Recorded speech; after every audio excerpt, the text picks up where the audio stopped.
Good morning, Cascade. Today I'm going to teach you about the 6 stages of clay. We are going to start with the first 4 stages. 1, 2, 3, 4. This is the same Wonder White clay from Georgie's that you will be receiving in your pottery kit. And we will start with stage 2, moist clay, because this is how your clay will come when you receive it. It's also how the clay comes to the school when we buy it from Georgie. So I have this moist stage 2 clay wrapped in a plastic bag to seal in its moisture and prevent it from drying out. So you can see that the moist clay is very pliable. It is soft, it is squishy. I can bend it and change it. This is the perfect consistency for creating your sculptures. It is really flexible and good to use. And you can change the clay pretty much any way you want to. Okay, I'm going to put this stage 2 moist clay back in the bag. And when you're putting your clay in the bag, don't seal it up with a ton of air inside, like a big pillow of air. Instead, squish the air out. Sometimes I just twist my bags and then tuck the end under to save me time if I know I'm going to be unzipping that soon. Okay. Now, if you've created a sculpture out of your clay and you start to let it dry out, as it dries, it becomes stage 3, leather hard. So this one I can no longer squish and change, but this would be perfect for carving into using any of your tools. That's how I created all these textures and designs on the side. Leather hard clay is pretty sturdy and maintains its shape. It's possible that if I dropped this on the floor, it might even survive, possibly. Now, this is the stage where you should return your clay to the school. When your clay is leather hard and it is finished, you should take one of your extra Ziploc bags, seal this up, write your name on the bag, and bring it back to the school. You never have to let it dry out past stage 3 at your house because the clay dust can be dangerous. So you can keep your home safe by always sealing your pottery up in a bag once it is stage 3 leather hard. After you drop it off at the school, I'll open up those bags and let your clay dry out. This is stage 4, bone dry clay. There is no moisture left in this at all. And if I were to scratch it, I could create clay dust. You can probably see on my table it left a little bit of dust. So that will be easy to clean up with some water, but I do avoid that you do not let your clay get bone dry at your house. You can see I've even got a little bit of dust in there. Your clay does need to be bone dry before it is fired in the kiln, but we can let it get bone dry in the empty, lonely school.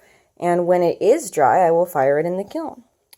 Now let's say you have a small piece of clay that you accidentally let get bone dry, like this piece here. I am going to show you how you can quickly transform your bone dry clay into stage 1.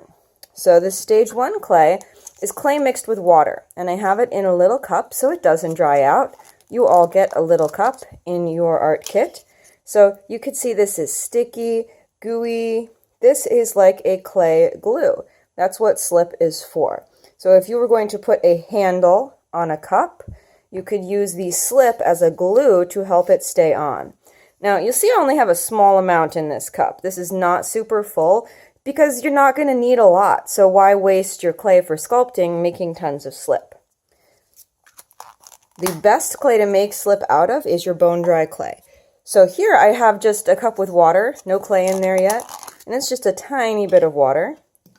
And I'm going to just break a couple little pieces of this bone dry clay and let it soak in the water. And this will quickly turn into slip. Put the lid on so the water doesn't evaporate. And I'll set it here next to my other slip cup. So you saw that this clay is quickly going from stage 4, bone dry, back to stage 1, slip. As it starts to dry out, it then becomes close to stage 2, moist clay. So if you accidentally let your sculpture dry out before you are finished, don't worry, because clay in stages 1 through 4 is infinitely recyclable. I'm going to arrange them in a circle. And it's all about the moisture level that the clay has. Mostly water, slip. Stage 2, moist. Stage 3, leather hard, starting to dry out. Stage 4, bone dry, no moisture left.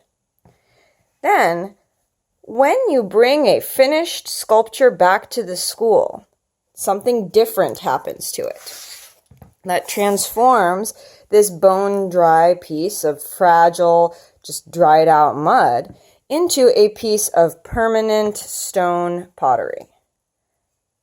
And that is our special pottery oven called the KILN. Now, this is no ordinary oven. If you tried to cook a pizza in the KILN, it would burn away. You would have no pizza left and just a pile of ashes. That is because the KILN fires to almost 2,000 degrees for about 12 hours. So it has to get all the way up to 2,000 degrees slowly, and then it holds that high temperature for a long, long time, and then slowly cools down.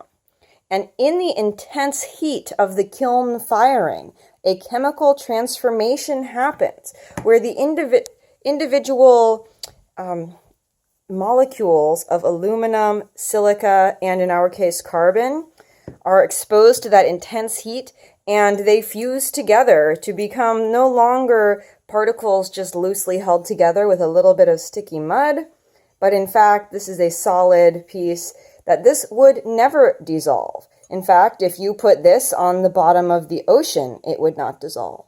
Much of what we know about the most ancient civilizations on Earth is through the pieces of their fired pottery that have survived. Now, this, even though it will not dissolve in water, if I poured my coffee in this stage 5 piece of fired clay, which we call Bisqueware, if I poured my coffee in this Bisqueware cup, at first it would look like it was holding my coffee, but it would slowly start to leak through the bottom. That is because our clay is porous. That means it is leaky. It is not waterproof. So there is one more thing you must do to your pottery if you want it to be waterproof and safe to eat or drink from, and that is applying glaze. Glaze sounds like glass because it is. So here is a piece of pottery that just has a thin layer of white glaze on the surface. And it's hard to see in the camera, I think, here, but it is much shinier and it is much smoother. That is because there is a thin coat of glass right on the surface of this pottery. Here's another example right here. These are all made by students at Cascade, by the way. I brought them here so I could make these videos for you. Now, it's that thin layer of glass that is on the surface of the pottery that makes it safe to eat or drink from, and it is also what makes it become stage 6 clay, glazeware. So here's the glazing process. You start with your stage 5 Bisqueware clay, choose the colors that you want, and paint them on the surface. So the colors do change when they are fired in the kiln. This dusty, chalky purple will come out to be a much more bright, vibrant, shiny purple. You could do more than one color. When all your colors are painted on, you just let them dry. This is dry. And then on top of the underglaze colors you paint on, the next step is this layer of this bright green glaze. It is this bright green stuff that contains tiny particles of glass. And it is green instead of clear, so you can tell where you painted it. And then when you have finished applying your underglaze paints and your layer of painted on clear glaze, Then I fire your pottery in the kiln one last time. That second firing is called the glaze firing. And when your pottery comes out, you can see that the colors are much brighter. This is the same purple here. And it's quite shiny.